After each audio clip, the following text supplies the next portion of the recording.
So this is the property of numbers quick check. All right, so before we get into the actual questions on the quick check, we need to go over some of these properties of numbers.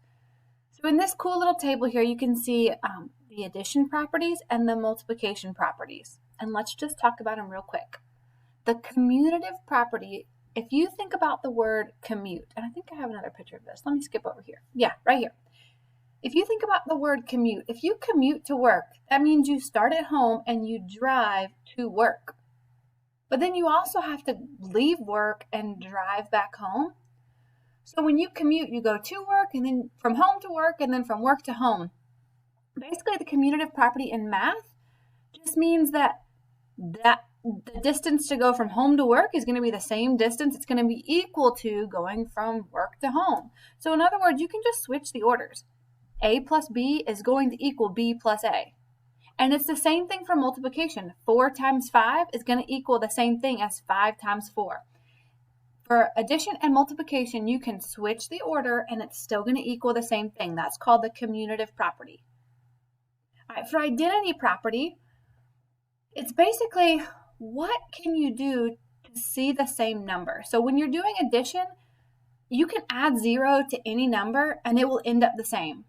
Right? The identity isn't changing. So 3 plus 0 equals 3. It's the same thing for multiplication. What can you multiply by to end up with the same number? And if you multiply by 1, you'll always get the same thing. So 3 times 1 equals 3. There's also another property called the zero property of multiplication. And that's just a rule that reminds you that every single number that you multiply by 0 will always equal 0. It doesn't matter if you do -5 times 0 or if you do 27 million times 0. Any number times 0 equals 0. All right, next we have the associative property. And I think of this like, who do you associate with? Who are your friends? So here you have these two people hanging out with, she's kind of on the outside. And then you have her included and this girl's kind of on the outside. Both of those equal the same 3 friends, right? No matter where you move the parentheses to, those are still the same group. So if we look down here, associative property tells us that we can move the grouping or we can move the parentheses. So here 2 plus 5 is in parentheses, and down here the 2's out, but the 5 and the 4 are in the parentheses. That's the associative property. We're just changing who we associate with. In other words, we're just moving the grouping. And then the last one, the distributive property. The distributive property is where you take this number 5 and you multiply it by everything in the parentheses. So you do 5 times 3 and you do 5 times 4 and then you add them together. And I wanted to show you one other way that I remember the distributive property. I think of it like a mailman. When he goes to a neighborhood, he doesn't just go to the first house and drop off mail there and then leave. He goes to every single house in the neighborhood. So if you look at a problem like this, think of this as the neighborhood, and this is the mailman, and he has to distribute mail to each of the houses. It's just kind of a way to remind you to make sure you multiply by each of those. And we'll talk about this area model more in a minute. Let's see, we're not doing those.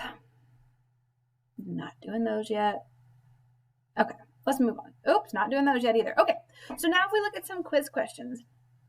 Which statement is an example of the identity property of multiplication?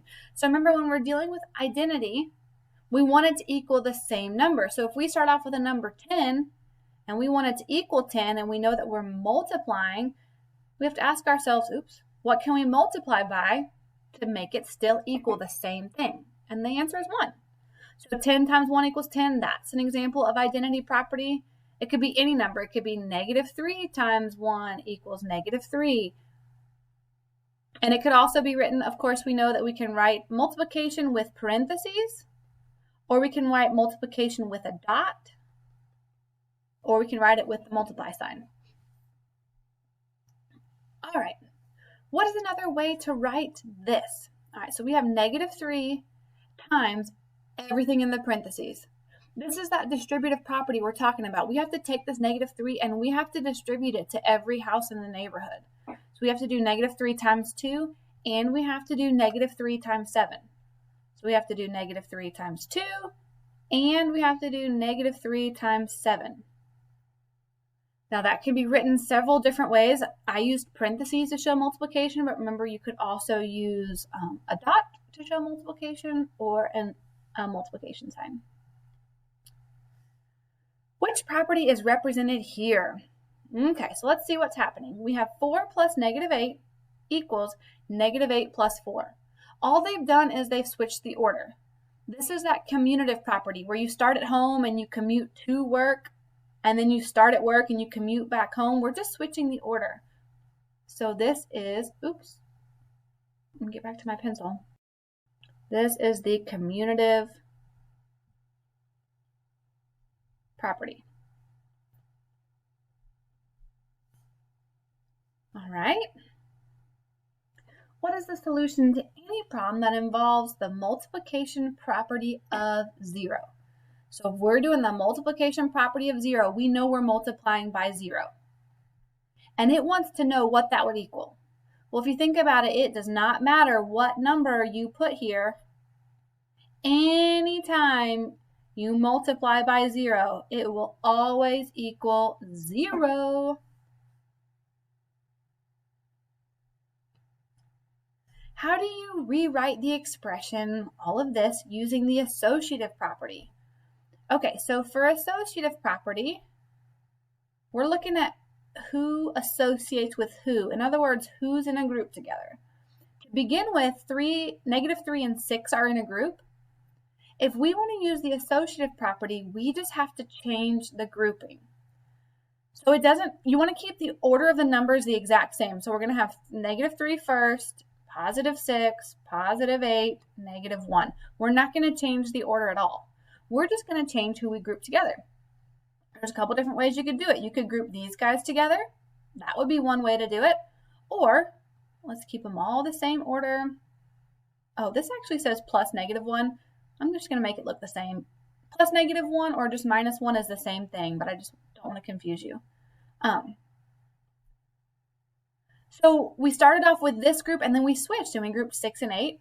We could also switch and we could group 8 and negative 1. All of those would represent the associative property. You don't change the order, you don't change the number, you just change who is grouped together, who associates with who. Okay? This one, which area model demonstrates how the distributive property can be used to evaluate the product of 8 times 12? All right, so we're looking at area models. So we're looking at rectangles, and area is always length times width. And so in this case, we want to model for 8 times 12. 8 times 12 equals 96. So I already know in my brain that I want an area that's the same, like here. 8 times 12 equals 96. This is the area of that. But it wants us to use the distributive property. And so the distributive property is where you have that mailman on the outside and he's distributing to every house in the neighborhood. So if I was going to rewrite this, if 8 was going to be my mailman, I would need something on the inside that adds to 12. So it could be like 2 plus 10, or it could be 6 plus 6. Or, I mean, there's so many combinations. It just has to be 2 things that add to 12. Because we're doing 8 times 12, so we want to make that inside add up to 12. And when you do a distributive property, if you set it up correctly, no matter what, the area is still going to equal 96. So like if we look at this first, that area is way bigger than 96. That's 64 plus 96. That's a big area. That's not going to work. 48 plus 48, that does equal 96. You can see it's the same size here. And 80 plus 64 is going to be way too big. So we could just look at this using process of elimination. But what they're doing here is they're taking the 8 and multiplying it by the 6. And then they're doing it again, which is represented right here. 8 times 6 is 48. 8 times 6 is 48. And then they're adding those together to get 96. So this one is the correct answer for the distributive property. All right, guys, I hope this helps.